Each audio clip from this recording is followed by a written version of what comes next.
celular reduzida, idem. Aí você já vai entrar com estatina independente do risco ASCVD, ok? Entra para você poupar o rim desse indivíduo, para você poupar a coronária também. Tá? Indivíduos dislipidêmicos, também a diretriz recomenda a retinografia, porque através da retinografia, no diabetes, por exemplo, que eu falei anteriormente, você tem patologias específicas da retina que você pode intervir rapidamente para evitar cegueira, para evitar a amaurose. Mas no caso da dislipidemia, você consegue enxergar estreitamento arteriolar e placa de aterosclerose nas artérias da retina. Se isso está acontecendo na retina, está acontecendo na coronária, está acontecendo nas artérias do sistema nervoso central e no rim também. Então, isso às vezes, inclusive, quando esse indivíduo vem e você já tem essas apresentações e ele é normotenso na apresentação, pensar em hipertensão mascarada, que é aquela hipertensão ao contrário da de jaleco, que você já conhece, que o indivíduo tem, ele vem no serviço, ele se sente confortável e ele está normotenso. Ele volta para casa, ele fica hipertenso. Então, o MRPA é um instrumento muito importante para monitoramento extraambulatório desses pacientes.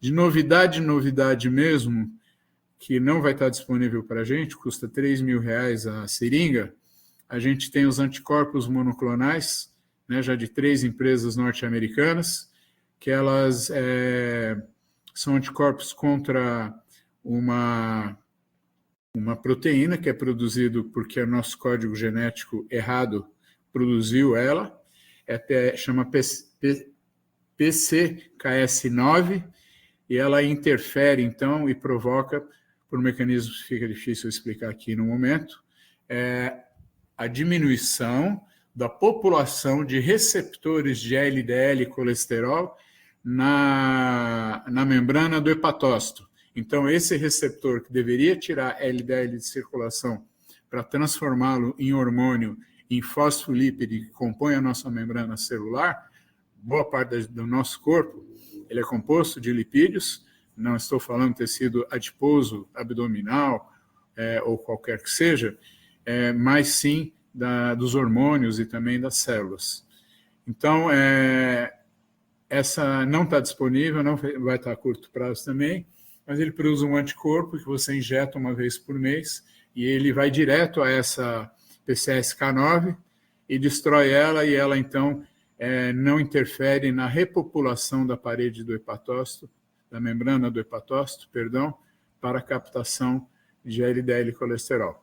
Isso é uma novidade também interessante. Então, pela retina você consegue ver e ver hipertensão mascarada também. Não tem um tratamento específico. Você pode ver exudatos duros, que são pontinhos marrom amarelados no fundo da retina, que também é precipitação de gordura embaixo da retina, no córion, que é a estrutura que tem embaixo da retina. Então, ele é um sinalizador da necessidade de entrada com estatina, né? Depois ezetimiba, ou quando tiver disponível o ácido benpezoico, e, finalmente, os anticorpos monoclonais, que a gente não tem disponível. De lipídio, basicamente, é isso de novidade. Vamos entrar, então, na tela que está aí, que é de hipertensão. Se a doutora Ana puder passar para o segundo, penso que é atualizado agora, em dezembro. Aproveitei minhas férias em São Paulo e dei uma revisada aqui. Vamos seguir, por gentileza.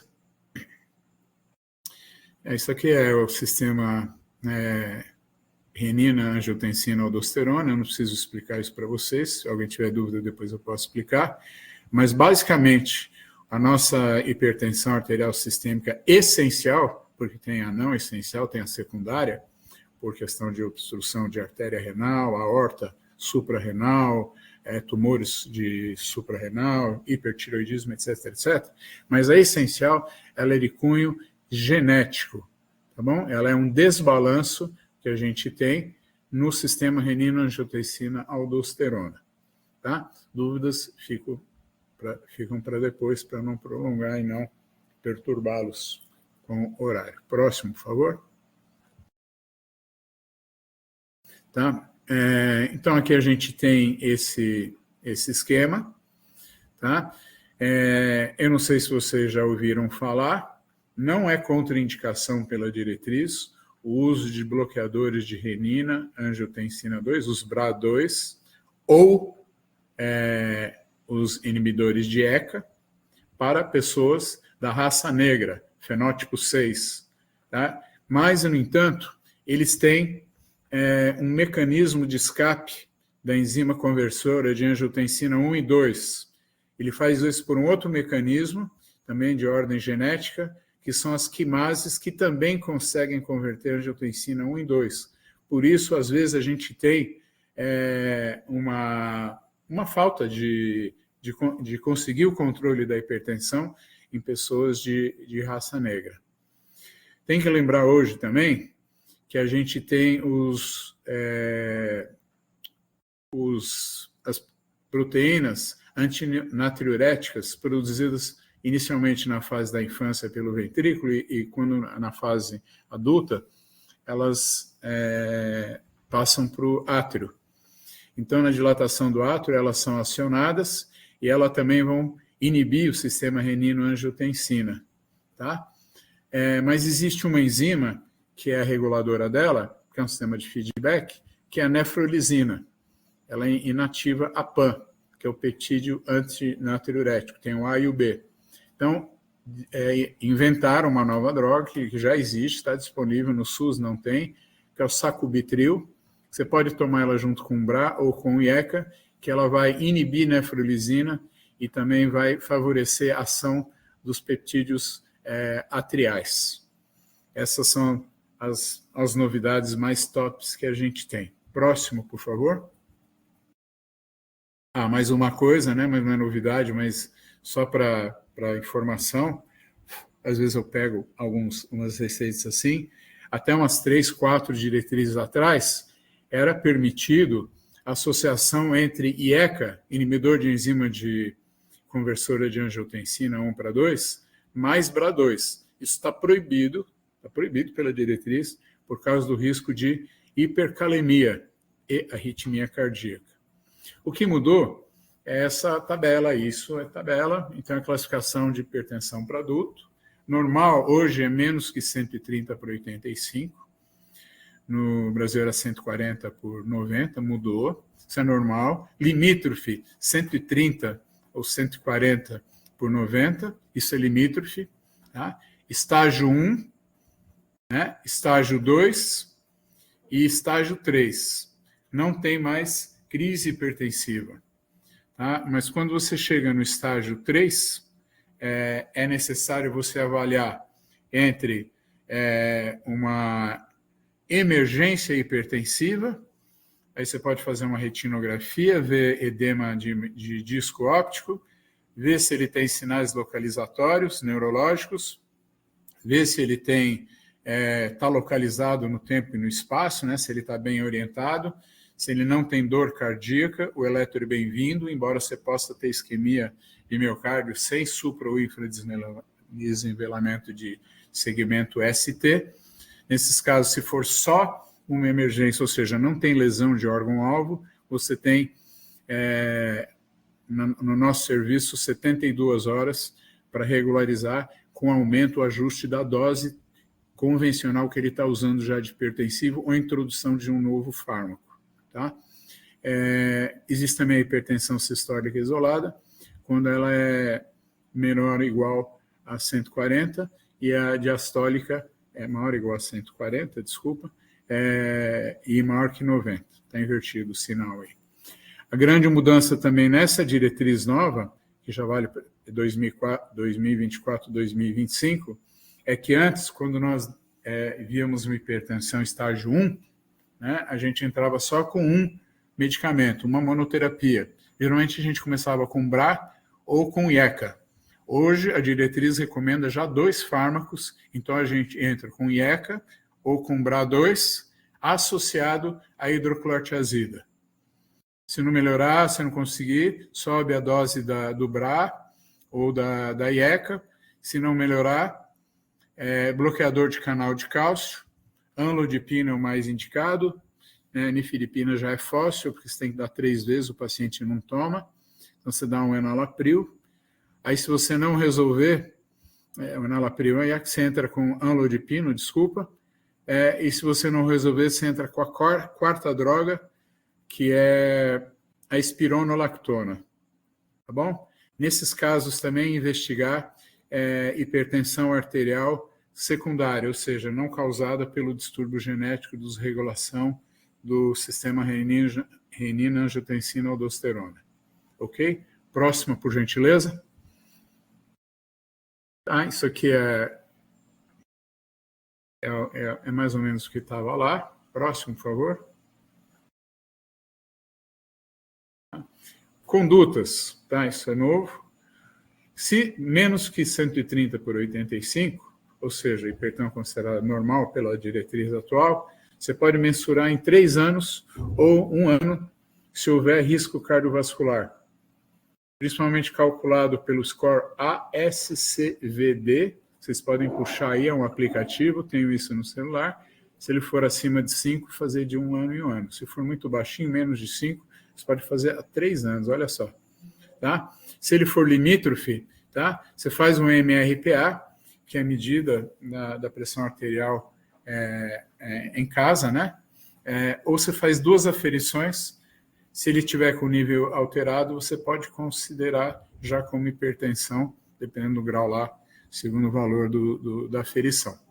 Então, ou MRPA ou 2 aferições ambulatoriais em dias diferentes que indiquem níveis pressóricos aumentados, você já pode carimbar o paciente como hipertenso. Atenção, 20% dos casos atendidos em ambulatório, segundo a diretriz, até 25%, eles são a hipertensão arterial sistêmica do jaleco branco. Então, aquela pessoa se sente incomodada a estar no ambiente de atendimento à saúde, quer seja na UBS, na UPA, no hospital, e ele tem aumento do nível pressórico e você pode fazer um falso diagnóstico. Então, você faz um MRPA e vê como é que ele se comporta em casa. Se o MRPA dele em casa estiver bacana, ele só deve ser tratado se ele tiver alto risco cardiovascular. Isso também é uma novidade. A RAS mascarada é o contrário do jaleco branco. A RAS mascarada, ele vai na UBS, a PA dele está uma maravilha, porque ele se sente confortável, se sente protegido, se sente atendido, e o nível pressórico dele baixa.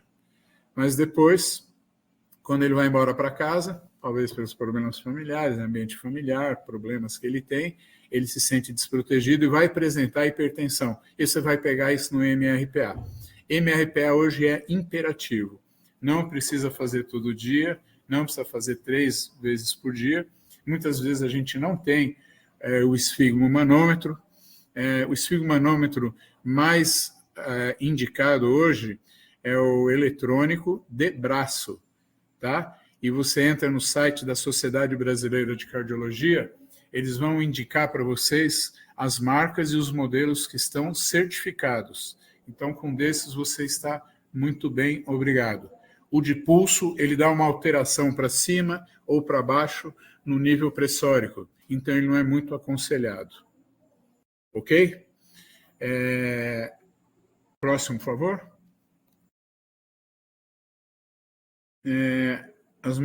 Isso é mais ou menos o que eu falei. Após a estabilização, vamos supor que você pegou um indivíduo hipertenso, ele veio com você já está acompanhando ele 1 mês, 1 mês e meio, e estabilizou a PA, você faz uma medida por semana durante 3 meses, e no MRPA, tira a média da sistólica e da diastólica, e você exclui a primeira semana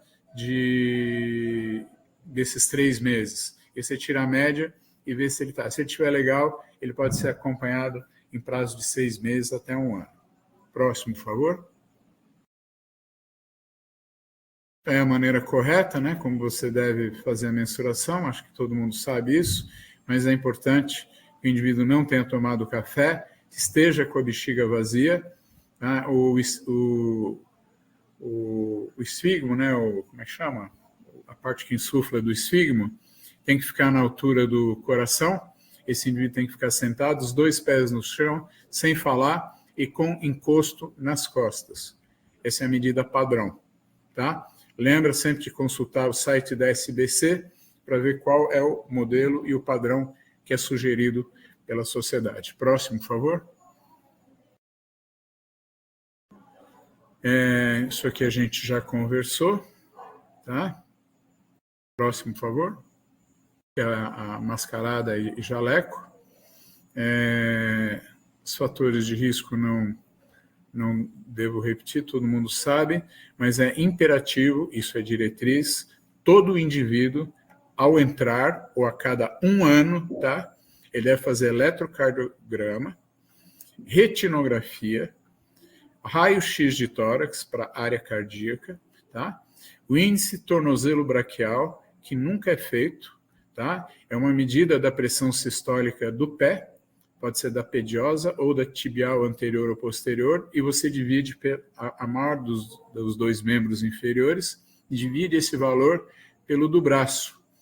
E esse valor tem que dar entre 0,7 e 1,3. Isso indica processo aterosclerótico, e a Sociedade Brasileira de Cardiologia, na ausência de um Doppler, de carótida, etc., que seria bem mais eficiente, ele recomenda formalmente o uso do índice tornozelo braquial. Posso dar detalhes se for necessário. E o cálculo do ASCVD, que é um aplicativo que você vai colocar algumas variáveis lá, ele vai me dizer o risco dessa pessoa morrer de problema cardiovascular nos próximos 10 anos. Ok? Sempre pedir laboratório, pode ser anual, tá? Sódio, potássio, ácido úrico. O ácido úrico não se sabe por quê, mas ele está associado com mortalidade cardiovascular, mas não se sabe a causa. Mas a sociedade orienta pedir ácido úrico se ele estiver muito elevado, alopurinol para reduzir esse risco. Creatinina para a gente ver o rim, obviamente, né, calculando a taxa de filtração glomerular. A relação proteinúria-creatinúria, para ver se eu não estou tendo lesão renal com proteinúria, e 90% mais de 90% dessa proteína que se eu encontrar, ela é albumina, então é uma albuminúria. Perfil lipídico, obviamente, e glicemia de jejum. Esses exames são imperativos. No nosso serviço, a gente chama isso de pacotão. Tá? Então, a gente fala assim, pacotão, mais eletro, retina, raio-x, ele já vem com ITB, e cálculo de risco cardiovascular. Próximo, por favor. A gente vê se tem lesão de órgão-alvo, isso já indica que ele é um paciente de alto risco. Então, a gente vê o ITB, que é o índice tornozelo braquial, que eu já falei para vocês, e os pulsos periféricos, se tem ou não tem. Retina, retinografia, que deve ser anual. Hipertrofia ventricular com eletrocardiograma, você vai ver aumento do QRS, das ondas R em V1, mais as ondas S em V5 ou V6, a somatória dos quadradões acima de 7, me dá pelo índice de Sokolov-Lyon uma sugestão de hipertrofia ventricular. Coração, história de dor precordial, que pode ser típica ou atípica, tá? E você tem os critérios de Framingham, não para risco cardiovascular, mas para a insuficiência cardíaca. Eu vou passar em seguida, vocês dão uma olhada. Sistema nervoso central, dá uma olhadinha em carótida, ver se tem sopro, e dá uma olhada em histórico pregresso de acidente vascular encefálico, tá? Com sequela ou não. Então, é uma coisa notória, o paciente fala, tive um derrame, fiquei no UTI, às vezes ele tem sequela ou não. Na dúvida, você considera como sendo acidente vascular encefálico. Então, esses seriam as lesões de órgão-alvo, que já coloca esse meu paciente como alto risco, e eu vou ter que fazer uma intervenção mais agressiva nele. Tá? Próximo, por favor. Esses aqui são os critérios clínicos de Framingham. Framingham é um estudo de coorte com mais de 60 anos, e ele tem critérios maiores, que são esses à nossa esquerda da tela: edema agudo de pulmão, estertores pulmonares, dispneia, turgência, refluxo jugular, pressão venosa central dificilmente a gente tem, maior que 16, cardiomegalia ao raio-x, a área cardíaca vai ocupar mais 50% do gradil torácico, é considerado cardiomegalia. Terceira bulha, ausculta, tuntra, tuntra, tuntra. Você ausculta isso, mas não obrigatoriamente. E você faz o uso de tratamento com diuréticos para perda de água, né? Para diminuição da pressão hidrostática, você não observa perda de peso. Esses seriam os critérios maiores. Se você tiver 2 critérios maiores associados a 2 critérios menores, como dispneia aos esforços, lembrar que pode ser doença pulmonar obstrutiva crônica, por isso que a gente também faz espirometria no serviço. Tosse noturna, edema maleolar bilateral. Lembra que quem está tomando inibidor de canal de cálcio pode ter isso como efeito colateral do amlodipino, tá? Que é o que a gente usa mais tradicionalmente. Existem outros também. Hepatomegalia, derrame pleural, tá? Taquicardia, sem esforço, maior que 120 batimentos por minuto, e uma capacidade vital na espirometria, que a gente acaba fazendo, menor do que 1/3 do previsto para idade, sexo, peso e altura. Tá? O espirômetro te dá esses valores. Por isso, hoje, eu sugiro a todos que trabalham na UBS, conversem com seus gestores e vocês devem ter acesso ao raio-x, ao eletro, à retina e ao espirômetro. É um investimento que vale a pena, você consegue segurar boa parte da tua demanda a nível de UBS, sem congestionar o SUS, sem congestionar o especialista e criar esse drama que é de 1 ano e meio para passar com o especialista. Você consegue segurá-lo aí. Próximo, por favor. Alguns fármacos podem incrementar a pressão. Os AINE, lá no serviço, são proibidos, exceto em condições especiais. Pílula anticoncepcional também. Antidepressivos também podem causar hipertensão. Acetaminofém, para minha surpresa também, aumento relativo de 34% na ocorrência de hipertensão, e outras medicações, como esteroides, todo mundo sabe, o TARV, álcool, Alcaçuz, né? E erva de São João, que é muito utilizado em chás da população. Próximo, por favor. Bom, quero chegar onde? Eu não vou querer chegar no indivíduo com 65 anos de idade para cima e colocá-lo com menos de 12/70. Isso é muito baixo, pode causar hipofluxo de coronária e de sistema nervoso central. Então, um padrão de 130/80, 140/85, ela é bem-vinda, você não vai ser muito agressivo para não causar hipotensão, queda e também isquemia em órgãos nobres. Mais 65 anos, se você conseguir manter menor do que 140/90, aí está o sinal de maior, desculpa, você deve manter acima de 140/90, se tolerado, senão você baixa para 130/80, o sinal está correto. Controle de PA dentro de 3 meses. Tá? Depois, se fizer aquela fase de primeiro approach, né? Você pode fazer ir tocando ele de 3 em 3 meses. Se você conhecer bem o paciente, ele for um paciente tranquilo, você pode aumentar isso para 6 meses. Próximo, por favor. Então, isso é a indicação atual, né? Eu já falei para vocês. Do IECA mais o BRA2 com hidroclorotiazida, não entra mais como monoterapia em esquema inicial. Se eu não tiver sucesso, eu aumento o IECA e o BRA, e entro com um beta-bloqueador, aí está ICT, mas é HCT, hidroclorotiazida, e um beta-bloqueador cardioseletivo, insuficiência cardíaca, ou um bloqueador de canal de cálcio, que se ele tiver fração de ejeção menor, eu não posso usar, eu tenho que usar os não dihidropirodínicos, que são verapamil de Altezan. Tá? Nunca associar IECA com BRA, como eu disse anteriormente. Esquema especial, quem tem dinheiro. Tá? O sacubitril, que vai inibir a nefrolisina, que vai favorecer a ação dos peptídeos arteriais natriuréticos e pode combinar junto com o BRA, que vai muito bem, obrigado. Esquemas alternativos, metildopa, às vezes você tem que ir, principalmente na gestante, você pode usar isso, pode usar nifedipina também, espironolactona, quarta droga, diuréticos de alça, tá?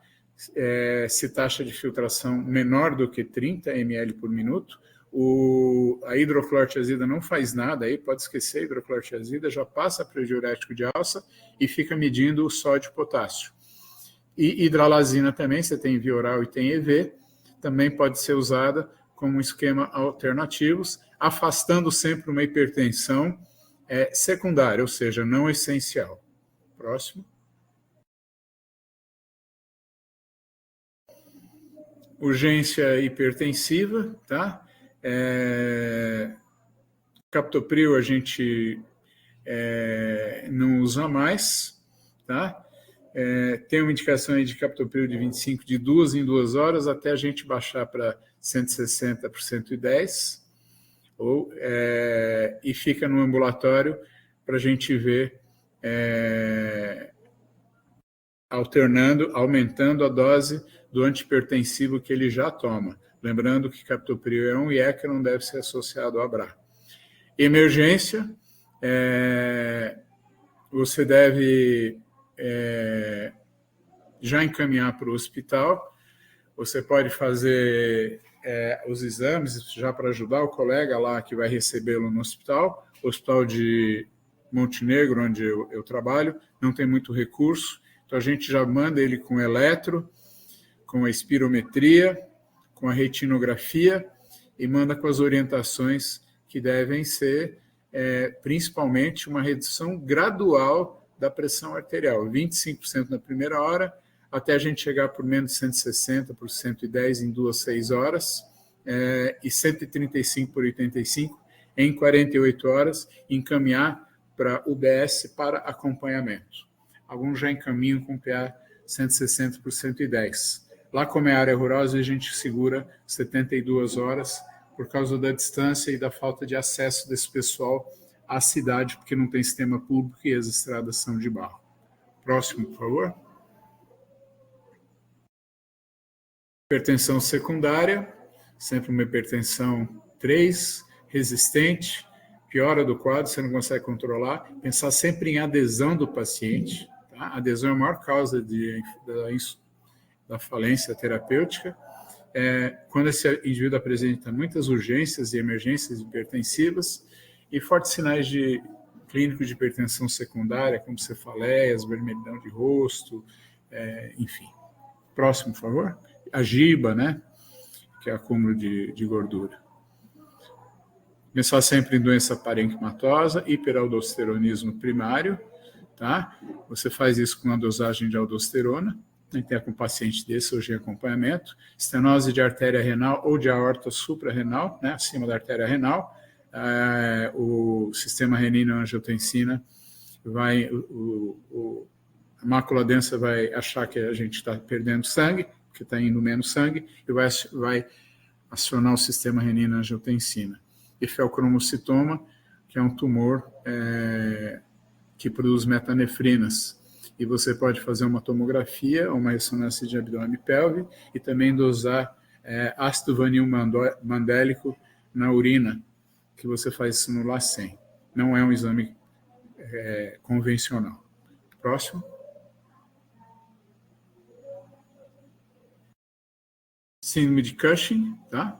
Geralmente uso de medicamentos. Coarctação de aorta, como eu já disse, acima da artéria renal. Outro caso que eu tenho um menino, um jovem, 20 anos, com uma hipertensão arterial secundária por sonolência diurna. Ele tem apneia do sono, sempre ficar atento às circunferências de pescoço acima de 40, pode ser a causa da hipertensão dele. Ele, inclusive, nas consultas, ele dorme, ele apaga e o cuidador tem que passar a anamnese para a gente. Então, a gente já comprou aquele aparelhinho de respirar, não lembro o nome agora, e a gente afastou as outras causas hormonais disso aí, ficou com a apneia do sono para a hipertensão severa desse paciente jovem. Na mulher jovem, principalmente pensar em tireoide. Então, você vai ter uma taquicardia, intolerância ao calor, emagrecimento, aumento do trânsito intestinal. Você pede um TSH e um T4 livre, você consegue fazer. Se for muito intensa essa crise, você pode beta-bloquear temporariamente, mas você tem que tratar a causa básica, você fazer um diagnóstico posterior. Tira ela da crise que a gente chama de tempestade tireoideia. Próximo, por favor. Hipertensão na gestação, tá? Não mudou muito, tá? Mas a hipertensão na gestação, só para lembrar vocês, ela não é causada pelo sistema renina-angiotensina, aldosterona. Ela é causada pela placenta, pela forma como a placenta faz a inserção, faz a nidação, tá, do zigoto na placenta. De acordo com isso, você vai ter ou não vai ter a doença específica da hipertensão. Ela pode ser uma hipertensa que já tem, então na hora que ela vai fazer o primeiro pré-natal já diagnostica, então é uma hipertensão crônica. Se ela tiver da 22ª, 28ª, ela alterou a pressão, ela é específica da hipertensão. Aí você vai ter que ficar tomando cuidado com proteinúria, tá? Se ela começar a apresentar proteinúria, você pode pedir a relação proteína-creatinina na urina e você vê essa proteinúria, você já pensa numa pré-eclâmpsia e nesse momento é um momento tenso, às vezes você não consegue reduzir a PA dela. A melhor recomendação, então, é o encaminhamento nessas situações para a gestação de alto risco, porque em último caso, você vai ter que fazer a cesariana com a retirada da placenta. Muitas vezes o neném não consegue sobreviver porque ele é baixo peso, mas você mantém a matriz, a mãe, e ela pode gerar novos filhos. A ideia geral é essa, embora ela possa ser um pouco pragmática, tá? Mas eu fiz isso numa hipertensa, o neném nasceu com 1,150 kg, recuperou e hoje ele é meu afilhado, por exemplo, tem 8 anos. Então, eu segurei até onde pude, quando eu não pude, eu mandei para o hospital de base, que é a nossa gestação de alto risco. Próximo, por favor. Próximo, por favor, já falei das classificações. Tá? Tem uma síndrome de HELP, onde eu vou ter plaquetopenia, eu vou ter aumento da desidrogenase lática, icterícia, tá? Anemia, proteinúria, e ela cursa como a eclâmpsia também. A eclâmpsia, o diferencial é que ela tem as convulsões. Eu vou tratar com sulfato de magnésio, que é inibidor do bulbo respiratório. Eu tenho que tomar bastante cuidado na aplicação dessa substância. Próximo, por favor.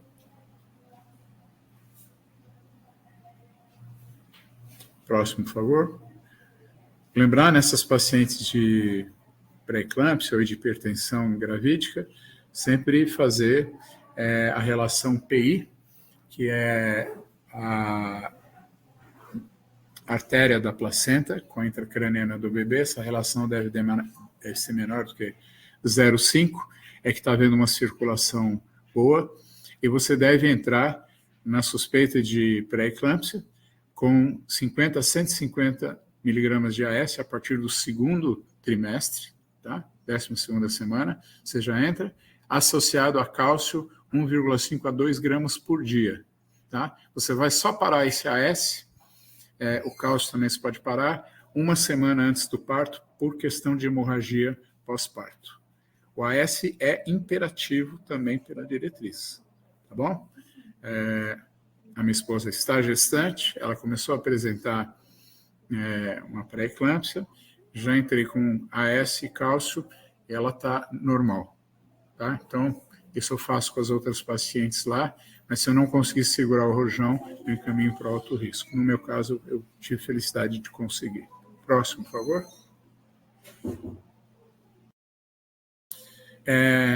Na gestação continua sendo o metildopa de primeira escolha, tá? Metildopa é um beta-bloqueador de nível do sistema nervoso central, Então, ele é uma paulada.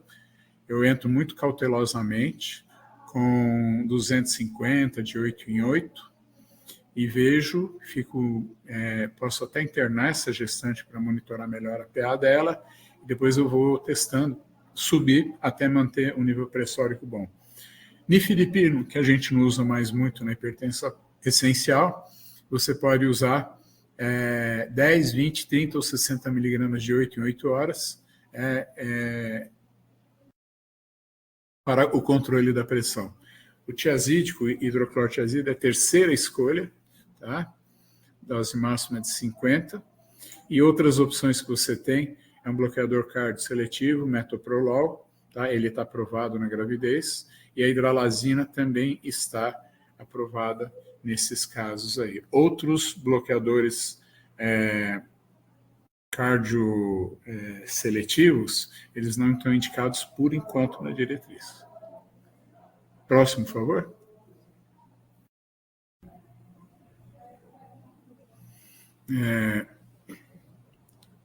Próximo, por favor.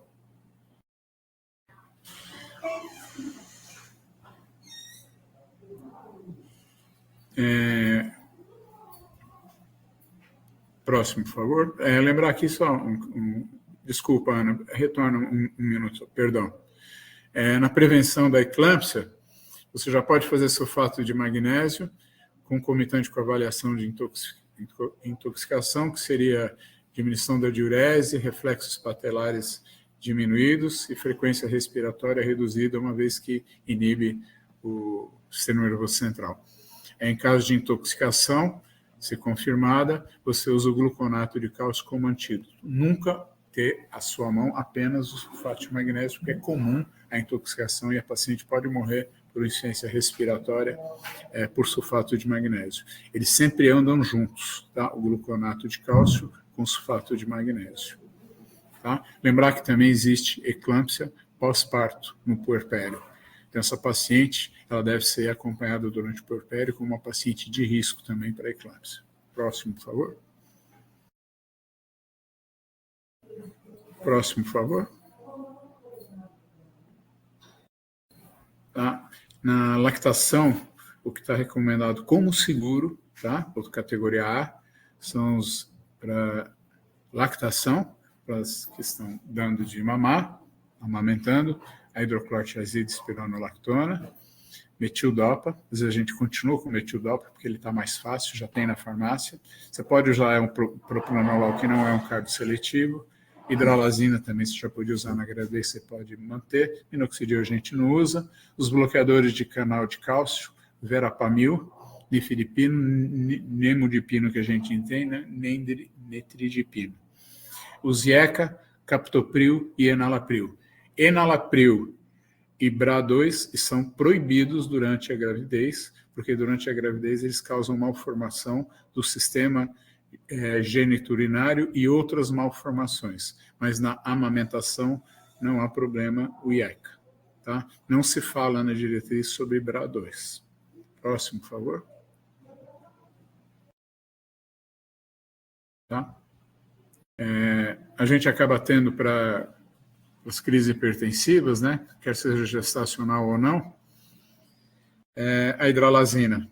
Por exemplo, no nosso serviço, acho que na maioria dos nossos serviços, o primeiro indicado pela diretriz é o nitroprussiato de sódio, tá? E a contraindicação é quando tem insuficiência hepática e renal. Por exemplo, na síndrome de HELP, que eu tenho insuficiência hepática, eu não devo usar. Mas ele tem que ter o dosador, né, a bomba de injeção, e lá, por exemplo, em Montenegro, tinha bomba de injeção, quebrou e ninguém nunca mais consertou. Então, você teria que fazer 0,3 microgramas por quilo por minuto, mas eu não tenho. Então, eu vou direto para a hidralazina, que eu tenho lá, e eu vou baixar, como eu disse antes, gradativamente. Tá? Contraindicação é a dissecação de aorta, que é muitas vezes difícil você fazer o diagnóstico, uma vez que não, nos municípios pequenos, não, a gente não tem Doppler para fazer isso aí. Próximo, por favor.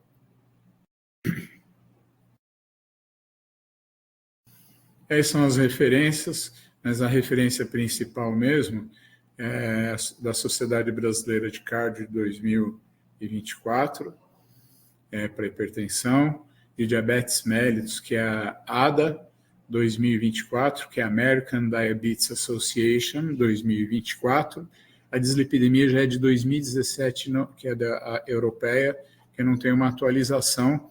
Essas informações do ácido benpezoico, dos anticorpos monoclonais, eu peguei de pesquisas em revistas com evidência científica, e eu agreguei porque não está na diretriz. Existe sempre uma briguinha, vamos chamar assim, entre a Febrasgo e a Sociedade Brasileira de Cardiologia na condução, mas vocês, adotando uma delas, vocês estão seguindo as diretrizes, né, e com evidências científicas consistentes. Bom, era isso que eu tinha para falar. Se houver algum tipo de dificuldade, ou alguma orientação, ou alguma pergunta, e eu puder responder, eu estou à inteira disposição de todos, e agradeço muito a paciência e a atenção de vocês.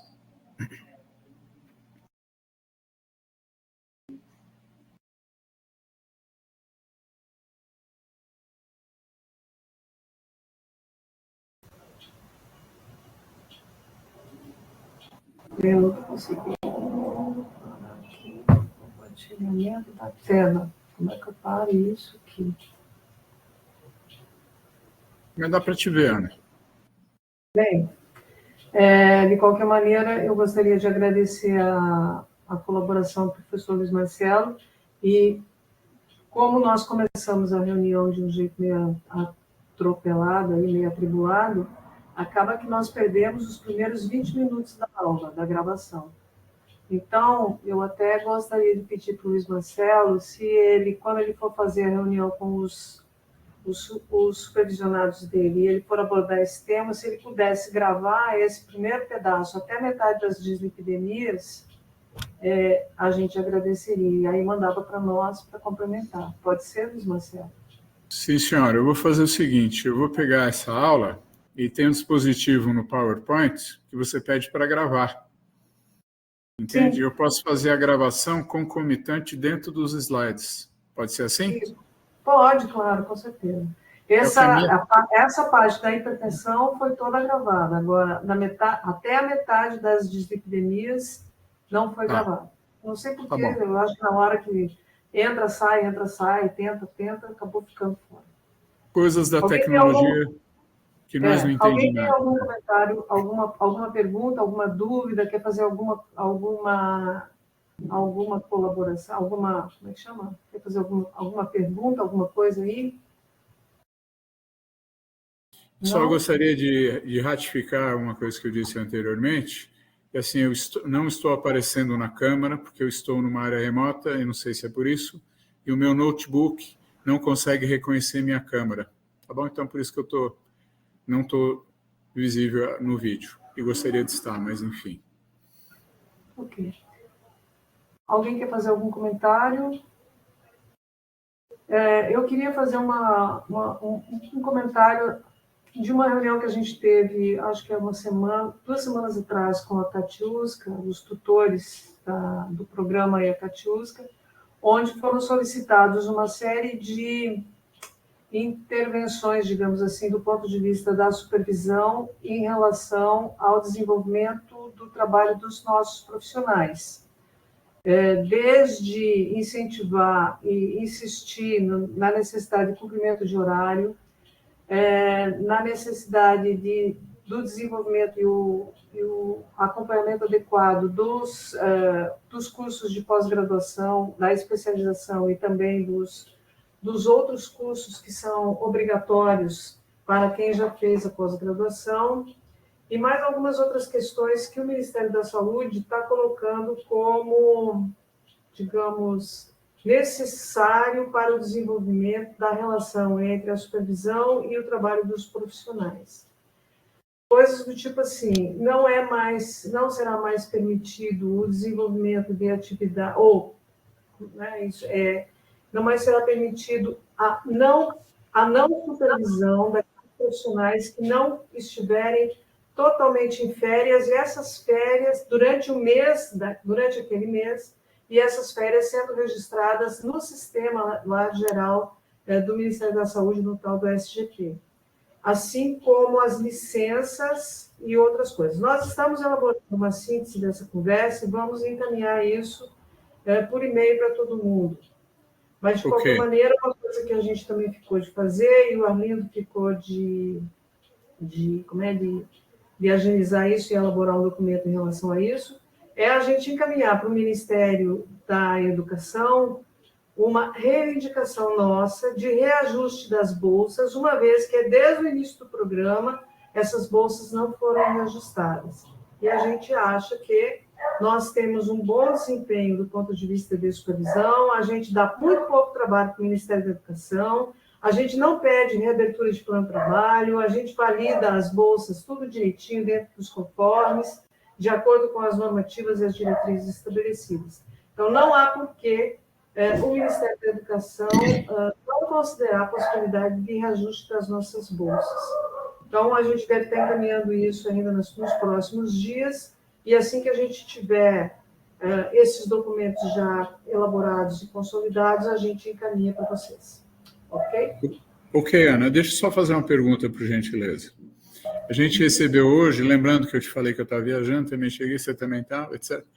Eu recebi hoje uma planilha Excel com desempenho dos alunos, é isso? É isso mesmo.